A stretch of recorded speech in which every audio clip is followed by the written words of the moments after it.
Saudara, secepat kilat putra bungsu Presiden Jokowi, Kaisang Pangarep, didapuk jadi Ketua Umum Partai Solidaritas Indonesia atau PSI. Kurang dari 4 hari, Kaisang pun langsung memimpin rapat elit PSI dan membahas sejumlah isu termasuk peta dukungan dan arah koalisi jelang Pilpres.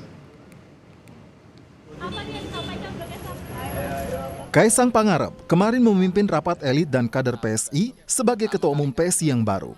Usai rapat, Kaisang kembali menyebut bahwa ia sudah mendapatkan restu dari sang ayah, Joko Widodo. Kemarin setelah dinobatkan sebagai Ketum PSI, saya belum ada komunikasi lanjut dengan Mas Gibran. Mau gimana pun beliau kan juga sibuk sebagai Wali Kota Solo, jadi ya saya juga nggak ganggu lah intinya. Kalau dari Bapak cuma telepon, bagus, udah tutup. Karena mau gimana pun kedua orang, beliau ini kan sibuk-sibuk semua. Saya juga lebih sibuk.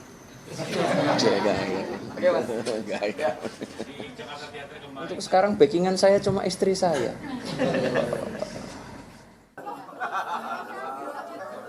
Selain mendapat restu, Kaisang juga menyebut bahwa ia dan jajaran pengurus PSI akan sowan ke Jokowi sebagai presiden.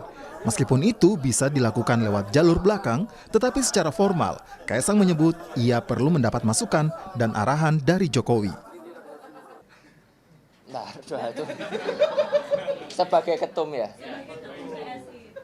Ya soalnya kalau saya lewat jalur belakang juga bisa kan. Apa? Yang jalur resmi ya, jalur resmi. Kita kirim surat dulu nanti, Mas. Iya, kirim surat. Bantu ya Pak Wamen. Iya. Iya, di sini saya kirim surat permohonan audiensi ke Pak Presiden, tanda tangan Kaisang Pangarep. Mudah-mudahan dijawab oleh Bapak. Iya. Oke. Tapi tetap kami akan berencana untuk sowan dengan beliau bersama teman-teman PSI dengan semua pengurus untuk ya kita minta inilah wejangan aja. Ojo ke susu lagi. Masa ojo ke susu terus. Oke ya, cukup ya. Terima kasih. Sementara itu, sebagai ayah, Jokowi mengaku bahwa ia merestui setiap pilihan putra-putrinya, termasuk di bidang politik. Ya ditanyakan ke PSI, tanyakan ke Kaisang, sudah dewasa, sudah punya keluarga, sudah punya istri, masa ditanyakan ke bapaknya terus. Enggak, saya di dalam keluarga saya sudah terbiasa seperti itu, bahwa kalau sudah berkeluarga, sudah punya istri, sudah punya rumah sendiri, ya harus tanggung jawab, harus mandiri. Apa yang sudah diputuskan pasti sudah dihitung, baik buruknya dihitung resikonya. Nah, Kaisangnya ada konsultasi ke Bangun? Ya, minta doa restu orang tua ya saya restui gitu. Bergabungnya Kaisang ke dunia politik hingga menjadi Ketua Umum PSI mendapat respons berbagai pihak. Bakal cawapres Koalisi Perubahan yang juga Ketua Umum PKB Muhaimin Iskandar menyatakan semua parpol harus waspada karena di belakang Kaisang ada sosok Jokowi sebagai presiden. Pilihan PSI menjadikan Mas Kaisang sebagai Ketua Umum ini sebagai pilihan yang berani, dan Mas Kaisang saya kenal dia orang yang berani juga mengambil langkah-langkah politik, dan ini tentu menjadi kewaspadaan kita semua partai-partai ini, di mana di belakang Pak Mas Kaisang adalah presiden yang tentu di satu sisi kita ikut bahagia, politik nasional akan semakin ramai, dinamis tentu saja, dan ya kita berdoa welcome to the jungle, moga-moga. Sementara itu, Ketua DPP PDIP Puan Maharani memberikan ucapan selamat kepada Kaisang Pangarep. Puan juga mengajak putra bungsu Presiden Joko Widodo itu ikut koalisi mendukung Ganjar Pranowo di Pilpres 2024. Saya sampaikan selamat untuk Mas Kaisang, udah menjadi Ketua Umum PSI. Semoga amanah dan bisa bekerja dengan baik sebagai Ketua Umum. Selamat ya Mas Kaisang. PDI Perjuangan terbuka, kami akan selalu bersilaturahmi. Namun memang semua partai itu mempunyai strateginya masing-masing dalam merangkul atau kemudian memenangkan capresnya. Jadi ayo Mas Kaisang ikut PDI Perjuangan aja yuk. Kaisang bukanlah putra Jokowi yang pertama terjun ke kancah politik. Sebelumnya putra sulung Jokowi Gibran Rakabuming Raka sudah terlebih dahulu bergabung dengan PDIP mengikuti jejak sang ayah dan terpilih menjadi wali kota Solo. Menantu Jokowi Bobi Nasution juga ikut menjadi politisi dan kini menjabat sebagai wali kota Medan. Kiprah terah Jokowi di perpolitikan menjadi menarik dan penuh intrik. Di saat yang bersamaan tidak sedikit pihak yang menggulirkan isu dinasti politik hingga masalah etik. Pantaskah keluarga presiden menjabat sebagai kepala daerah dan politisi di saat Jokowi menjabat? Direktur Eksekutif Indikator Politik Indonesia Burhanuddin Muhtadi menyebut isu etik dan politik dinasti tidak bisa ditampik. Itu lagi-lagi masuk akal ya, apalagi kalau kita kaitkan dengan rekam jejak ya pernyataan Presiden Jokowi atau putra-putranya yang awalnya kurang berminat masuk ke politik, tapi di ujung sepertinya kok berbeda ya. Bahkan Raja Juli Antoni juga pernah kan mengkritik dalam Twitter berkaitan dengan politik dinasti. Tapi lagi-lagi kalau dibaca dari sisi elektoral, Cindy, saya termasuk orang yang bisa memahami pilihan kenapa Kaisang dipilih sebagai Ketua Umum PSI. Kita PSI dalam politik itu mereka hanya mengenal kalah atau menang. Kini publik bisa menilai dan menentukan sendiri bagaimana politik bisa sangat menarik dan menjadi pembahasan hingga tokoh-tokoh tertentu menjadi rebutan untuk menduduki jabatan tertentu. Tim Liputan, Kompas TV. Bunga Mawar ini merupakan simbol bahwa PSI membawa spirit. Bagaimana kiprah terah Jokowi dalam perpolitikan nasional dan apakah bergabungnya Kaisang ke PSI melanggar etika perpolitikan? Kita bahas bersama Asfi Marwan Adam, sejarawan dan peneliti senior LIPI. Pak Asfi, selamat malam. Selamat malam, Mbak Livi. Oke, kita juga akan sapa Pak Nyarwi Ahmad, pakar politik UGM. Pak Nyarwi, selamat malam. Selamat malam, Livi. Malam, Oke. Pak Asfi. Saya ke Pak Asfi dulu. Jadi Pak Asfi, kalau Anda melihat penempatan Kaisang sebagai ketum parpol melanggar etika atau murni politis? Saya lebih melihatnya itu bukan persoalan etika, tapi persoalan melanggar hukum atau tidak. Nah, ini tidak melanggar hukum gitu. Jadi karena sejak awal reformasi itu karena mengingat pada masa lalu, pada masa Orde Baru ketika putra-putri presiden itu menduduki jabatan politik dan juga menguasai banyak bisnis, maka terpikirkan ketika itu untuk bagaimana menghindarkan itu. Maka dibuatlah TAP MPR dan juga undang-undang tentang penyelenggaraan negara yang bersih dari KKN, korupsi, kolusi, dan nepotisme. Jadi yang ditentang itu nepotisme, tetapi sekali lagi di dalam undang-undang mengenai penyelenggaraan negara yang bersih dari korupsi, kolusi, nepotisme itu diartikan bahwa nepotisme itu adalah suatu kebijakan penyelenggara negara yang menguntungkan keluarganya, tetapi dilakukan secara melanggar hukum. Jadi tidak cukup ya menguntungkan keluarga saja, tapi melanggar hukum. Kalau tidak melanggar hukum itu boleh-boleh saja gitu. Nah, persoalannya sekarang dengan putra presiden menjadi ketua partai, apakah itu melanggar hukum? Ternyata juga tidak. Dan apakah melanggar juga aturan partai? Ditegaskan lagi bahwa Kaisang itu bukan keluarga inti dari Jokowi lagi gitu. Jadi oleh sebab itu dia bebas saja misalnya Jokowi dan anaknya yang satu lagi menjadi anggota partai PDIP misalnya, sedangkan putra yang lain berada pada posisi yang berbeda gitu. Tapi menempatkan kemudian Kaisang sebagai ketua umum di tengah bapaknya yang masih menjabat sebagai presiden, menurut Anda ini hal yang biasa? Ini justru satu hal yang luar biasa gitu. Suatu peluang yang ditangkap oleh PSI dan juga oleh Kaisang sendiri untuk memimpin sebuah partai yang berlabel anak muda. Saya bisa membayangkan ya partai ini, kalau kita bayangkan ya tahun 55 gitu, ketika ada partai yang kecil yang tidak diduga, yang bisa menjadi partai keempat, yaitu PKI. Jangan-jangan juga PSI ini bisa juga menjadi partai nomor 4 Oke. Kalau ini dikelola dengan baik ya. Saya ke Pak Nyarwi. Pak Nyarwi, kalau Anda melihat penempatan Kaisang sebagai Ketua Umum PSI, kemudian masih ada Gibran di PDIP dan Pak Jokowi di PDIP, ini bentuk politik dua kaki seorang Jokowi? Ya, kalau dikatakan politik dua kaki, ya itu tentu kan by design ya, Livi. Nah, kalau itu tentu dari beberapa pernyataan Pak Jokowi tadi kan kita simak Pak Jokowi sifatnya baru memberi restu kan gitu ke anak kan gitu. Kita tidak bisa melihat evidence secara langsung istilahnya bahwa itu desain politik keluarga Jokowi atau Pak Jokowi sendiri kan gitu. Nah, tetapi kan yang tidak bisa kita hindarkan ya, Livi, itu kan kesan ya. Kesan bukan hanya pesan, tapi kesan yang muncul di benak publik gitu ya. Tafsir-tafsir yang berkembang di benak publik yang tentu saja namanya publik bisa berpikir macam.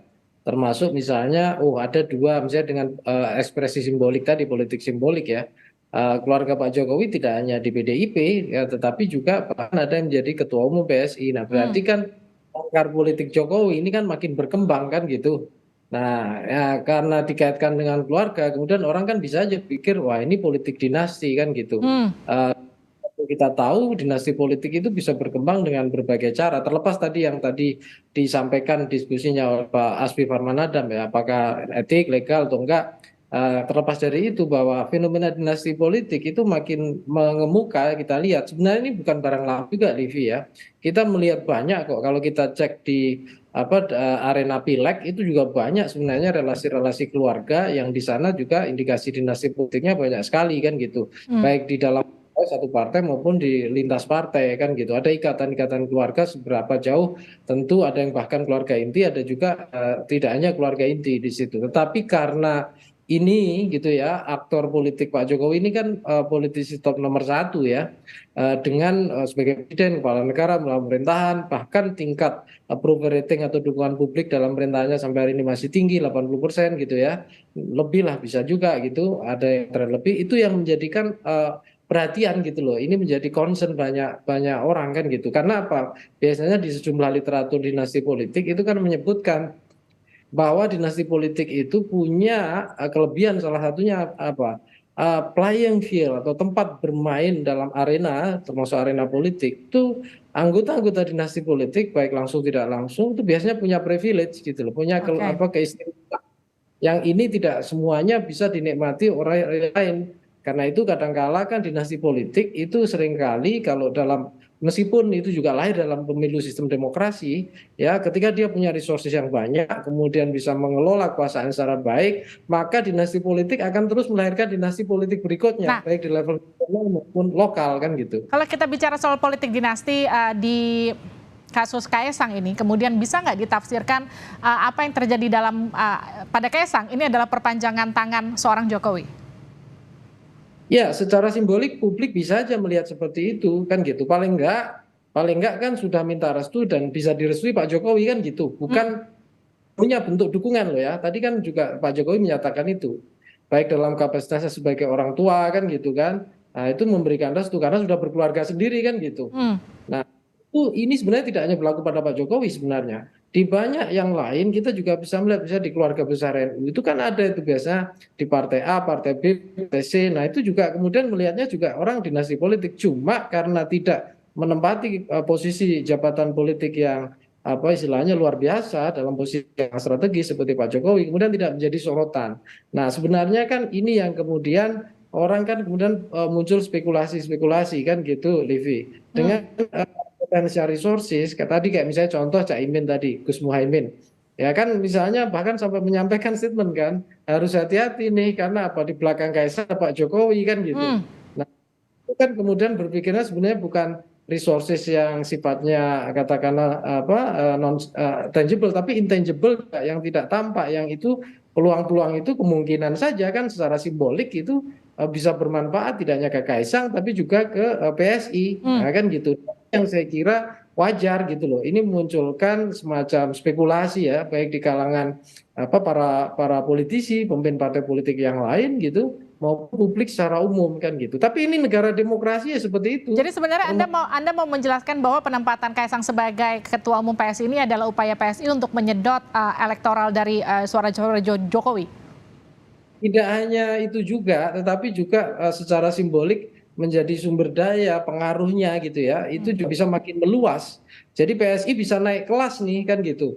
Yang dari partai non parlemen bisa aja tadi ada yang misalnya tadi Pak Asfi Farmanada mengelolkan pemilu 55 gitu, yang tiba-tiba dikejutkan muncul partai keempat namanya PKI kan.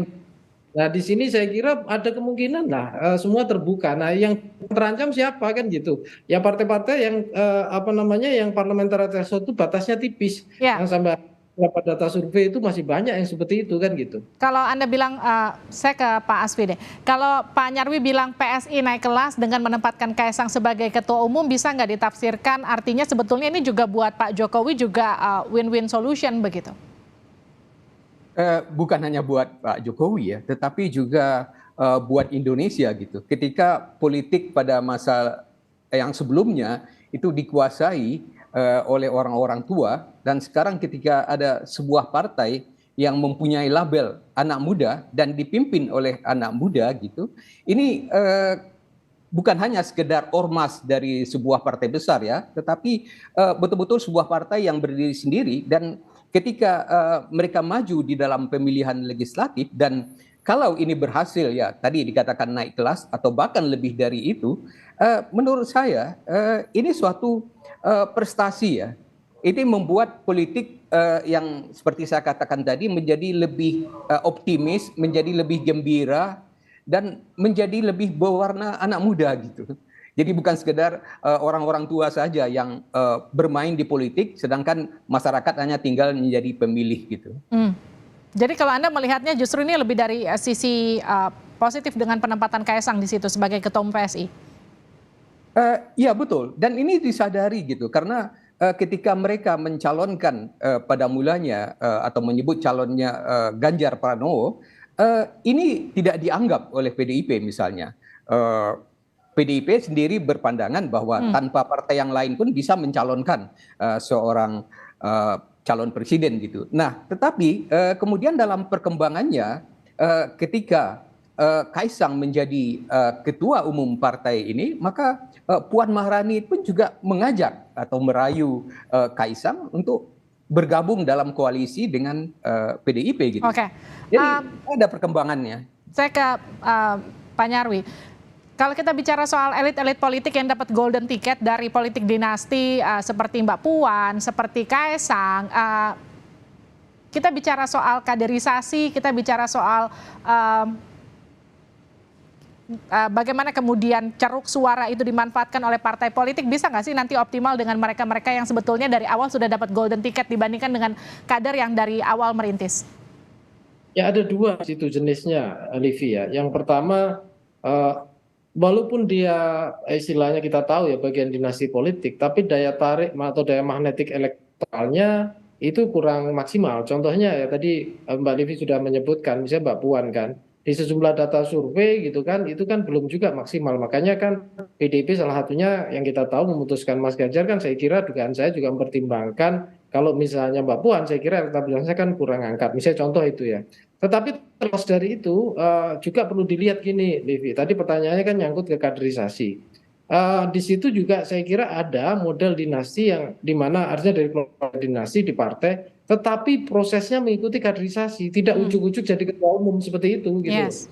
Itu juga bisa kita temukan di banyak partai, salah satunya PDIP. Mbak Puan itu kan bukan ketua umum kan gitu, salah satu ketua kan gitu. Jadi ini PSI memang cukup revolusioner dengan menempatkan Kaisang sebagai ketua umum. Nah, pertanyaannya tadi spekulasi yang atau asumsi yang bisa muncul tadi yang disampaikan Pak Asfi Farmanadam tadi, apakah dengan cara ini justru menunjukkan demokratisasi yang luar biasa ya PSI sehingga siapa saja bisa menjadi ketua umum atau dapat diangkat naik kelas atau diwisuda bahasanya saya pernah dengar sebagai ketua umum gitu di PSI, dan itu juga bisa berganti-ganti katanya begitu.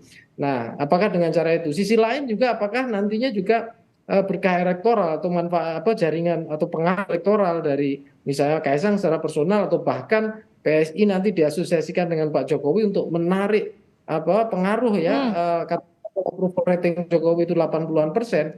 Sekian persen misalnya sampai sekian persennya bisa didapat gitu. Itu kan luar biasa. Karena partai-partai yang lain gitu, bahkan sekelas PDIP gitu, kita tahu dalam berbagai pemilu kan rata-ratanya berkisar di angka 22, 23 sekian gitu. Jadi ini eksperimen juga saya lihat Livi yang kita bisa pengen lihat juga kira-kira ke arah mana itu ujungnya kan. Ya, eksperimen ini nanti akan terlihat setelah sejumlah lembaga survei merilis hasil survei partai politik sebelum pemilu nanti, apakah kemudian penempatan Kaisang sebagai ketua umum ini mampu mengangkat hasil survei dari PSI. Nanti kita akan lihat. Terima kasih Pak Nyarwi, terima kasih Pak Asfi sudah bergabung di Sapa Indonesia Malam, sehat-sehat selalu.